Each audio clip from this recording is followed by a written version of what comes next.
सुभाष भाई पीछे रखना कैमरा, जूम मारो ना। चलो भाई इधर से आओ, ऊपर करो प्रोग्राम में सर संगोष्ठी में पहुंचे हैं। इस तरह का जो आपसी तालमेल है, चाहे बाहर के पत्रकारों का हो, शिमला के हो, किस तरह से देखते हैं? तो अंदर नहीं आना अपने इसके बाद सर, इसके बाद सर मैं ये समझता हूँ पत्रकार चाहे हरियाणा से हो, चंडीगढ़ से हो, दिल्ली से हो, हिमाचल से हो, शिमला से हो, पत्रकार तो पत्रकार है। इसलिए न पत्रकार में न पत्रकारिता में कोई भेद होना चाहिए। और पत्रकारिता का मकसद ये है समाज को सजग करने का, चाहे वो यहाँ का हो चाहे वहाँ का हो। आप सकारात्मक पत्रकारिता के माध्यम से समाज को सजग करते हैं, जो अपने दायित्वों का निर्वहन करते हुए देश के लिए, समाज के लिए काम करते हैं। सर बजट सत्र किस तरह की तैयारियां हैं? पूरी तैयारियां हर तरह से। सर आप महाराष्ट्र और हरियाणा में जाके आए हैं, सम्मेलनों में कई विषयों पर चर्चा हुई है। सर क्या निकल कर सामने आया? हिमाचल का पक्ष भी आपने बड़े जोरदार तरीके से रखा है। हाँ बिल्कुल, अभी जो ऑल इंडिया लेवल पर प्रिजाइडिंग ऑफिसर्स की जो कॉन्फ्रेंसेस होती हैं उसमें मैं जाता हूँ। अभी वो पटना में थी, उसमें मैं गया था। विषय था कि आज़ाद भारतवर्ष में संविधान के 75 वर्ष, और इन 75 वर्षों में देश कहाँ पहुँचा और देश की क्या चुनौतियाँ हैं। तो इन सब विषयों के ऊपर मैंने वहाँ अपना वक्तव्य रखा। जो देश की चुनौतियाँ हैं उससे भी उस कॉन्फ्रेंस के माध्यम से देशवासियों को भी अवगत कराया। और संविधान ने जो हमको फेडरल स्ट्रक्चर की बात कही है कि state in its own affair is a independent sovereign authority और union is a combination of states. Union अपनी जगह पर सोवरेन है और स्टेट अपनी जगह पर स्टेट है, और दोनों के जो अधिकार क्षेत्र है वो संविधान ने निश्चित किया।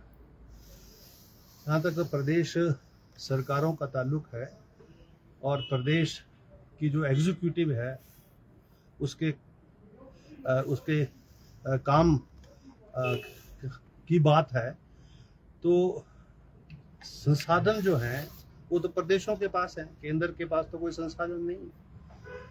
तो संसाधन जो हैं वो राज्यों के पास है। राज्य अपने आप में सोवरेन है, इंडिपेंडेंट है अंडर द कॉन्स्टिट्यूशन, और अंडर द फेडरल स्ट्रक्चर जो है वो अपने लिए जो है हर प्रकार से जो है अपने प्रदेश हित में वो काम कर सकता है, कानून बना सकता है। लेकिन बहुत सारे ऐसे विषय हैं जिन पर प्रदेश का अधिकार नहीं है, जैसे पानी पर नहीं है, पर्यावरण पर नहीं है, फॉरेस्ट पर नहीं है। यद्यपि जो जंगलात है उसको संविधान का आर्टिकल 48 ये कहता है कि वो प्रदेश का सब्जेक्ट है, लेकिन प्रदेश को पर्यावरण संरक्षण के लिए काम करना है।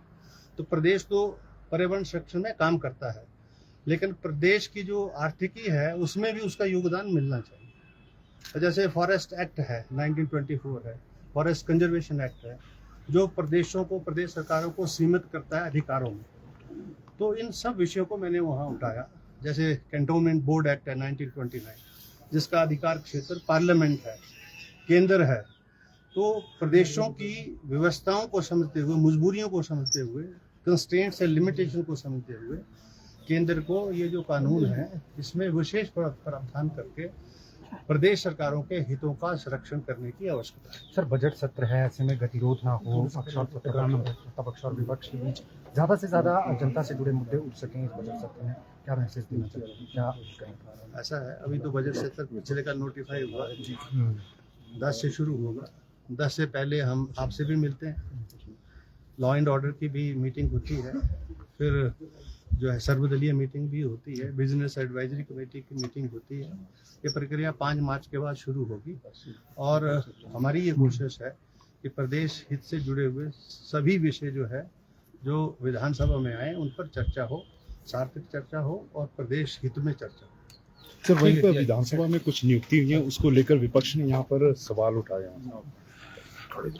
विपक्ष ने क्या सवाल उठाया क्या नहीं उठाया ये तो विपक्ष जाने, क्योंकि विपक्ष के भी स्पीकर रहे हैं और जो प्रक्रिया उन्होंने जो है फॉलो की उसी प्रक्रिया के तहत विधानसभा में नियुक्तियां हुई हैं और कोई नया कोई नियम नहीं बनाया गया, नई कोई प्रक्रिया की विधि नहीं बनाई गई। वही विधि जिससे विपिन सिंह परमार के समय में, डॉक्टर राजीव बिंदल के समय में और हमारे बुटेल साहब के समय में या गुलाब